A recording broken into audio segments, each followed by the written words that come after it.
We're joined today by Joe Vaclavic with Standard Grain. Joe, we had the USDA report early last week. We've had a few days to process it here. Did we learn anything from those numbers? Yeah, the report was a positive for the soybean market in that prior to the report, most traders believed that the soybean crop in this country was getting bigger and that USDA was going to tell us that the crop was bigger than it had in previous reports. In fact, we got a smaller crop estimate. They reduced the yield. The difference between the average trade guess ahead of the report and what was actually printed is the equivalent of about 60 million bushels worth of soybeans. And in a market where you're talking a 300 or 400 million bushel carryout, that is substantial. So I think that report in itself, the fact that we're looking at a lower yield number now, it was enough to at least put a short-term bottom in the market. A short-term bottom is what we've seen. Can we find some additional follow-through? That's something we're going to find out here in the next few weeks. On the corn side of things, what's your takeaway from that side?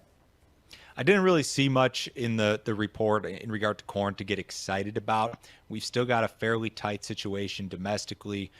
We have really strong demand via ethanol. We've got a good looking export book. I mean, on the demand side, it looks pretty good. We're seeing what's going on in the country here currently. I mean, really like abnormally strong basis bids for this time of the year. A lot of that has to do with ethanol and the fact that ethanol plants are making huge profits here at these levels. So the corn situation was not anything that really changed as far as the report, but it's still generally constructive and I think supports prices around these type of levels.